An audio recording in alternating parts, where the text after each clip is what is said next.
Check engine na naman. Pangalawang beses na tong Horror 12 sa Aerox version 2 natin.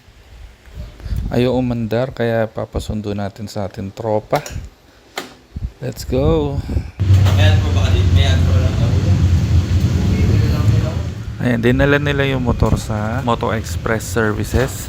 Ayan, kitang-kita nyo naman yung Ad Pro na kinabit natin dati. Ay, sunog na ulit. Lalakad ako eh. Buti na lang hindi nasunog yung motor. Diyos ko po. Dito sa oras na to, tinetesting muna nung mekaniko. Nire-rewire niya muna para i-testing kung mag-start ba. Kung yun ba yung main problem. Hindi niya nito.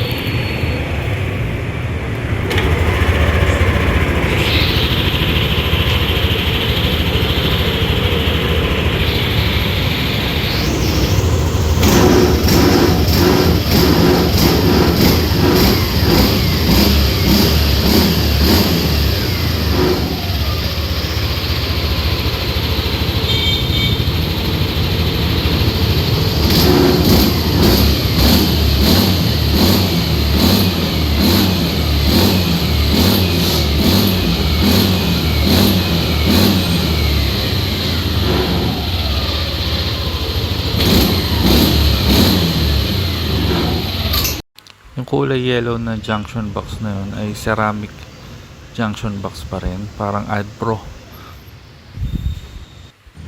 Yan muna yung pansamantalang ilalagay hanggat wala pa ako naiisip na permanenteng solusyon.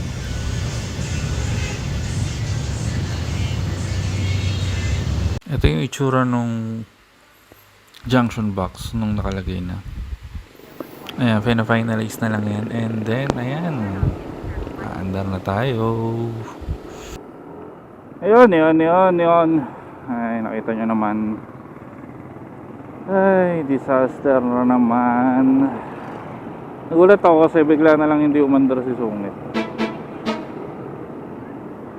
Tapos nag-check engine. So parang familiar to sabi ko gano'n. Nakakita ko na to Sabi ko patay tayo dyan. Nasunog na naman. Tapos yun, niyaan ko muna sa day off ko ngayon. Day off ko, pinagawa ko. Tapos syempre naman problema ako kasi ayaw nga nyo umandar. So pa-rescue tayo sa tropa. DR, shout out. At kay Sonson, tinulak na yung motor mula bahay hanggang dun sa Moto Express. Doon nila ginawa yung motor. Ayun, pagkabukas kanina, sunog ang Ad Pro, pati yung takip sunog. Alam niyo, pinaka-thankful na lang ako, hindi nasunog yung motor. Thankful talaga ako. Siguro kaya bigla na lang hindi umandar si Sungit kasi para hindi na siya tuluyang masunog pa. Alam niyo, parang hindi na lang siya umandar kasi wala, naniniwala kasi ako sa ganun yung mga it happens for a reason. So, pero ngayon kasi bumili pa rin ako ang binili pa rin ay yung ceramic junction box pa rin, pero hindi na Ad Pro. Alam ko na pwede ulit mangyari yun kasi nga sakit na siya ng NMAX V2, Aerox V2.